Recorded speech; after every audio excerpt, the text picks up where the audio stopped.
you guys consider to be your competitors? What do you think that you do better than a couple of them? Where might a couple of these competitors have a little bit of an edge on at least like the as-is state of Conduit? Talk to us just about sort of like who you guys see as competitors.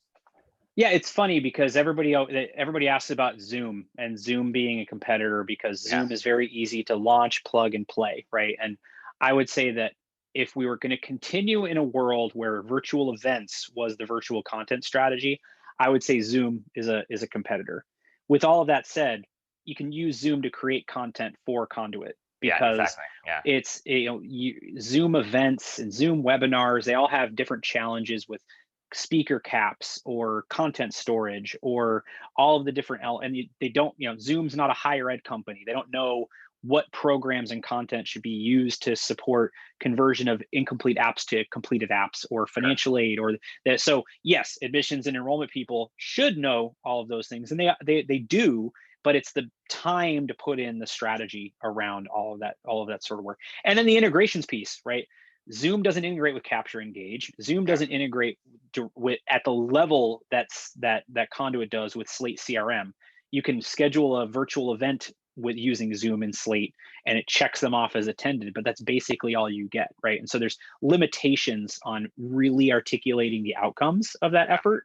And so I would say that when you say virtual event and virtual content, of course, Zoom is something that people could piece things together with, but it's just like Facebook or YouTube, right? There's limitations as far as what you really want from a branding perspective and the strategic support.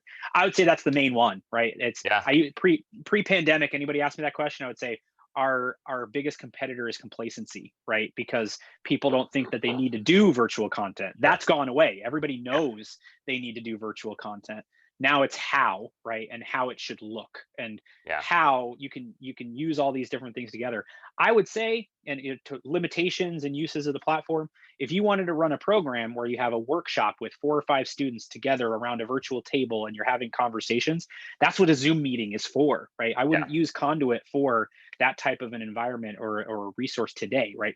We have it in our roadmap to build that type of functionality, but you want to have a Zoom breakout, you link to it from your Conduit program and say, hey, click the link to launch the Zoom breakout, and it brings you to the meeting, right? And so even our weakness is a strength in that respect, where we don't have the breakout feature, but candidly, you don't want the breakout feature as part of your recorded and logged event because you don't have permission from every student to record their video and record their voice and then use that in on-demand content. So your small group breakouts, you want to break that out into something like Zoom because you're not recording that, you're not making it available, so you're not getting in any trouble from a privacy perspective and a permissions perspective. So these are all things people don't think about. They're like, oh, I'll just launch a Zoom meeting. It's like, nah, there's a little bit more to it than that. But that's the biggest one for sure.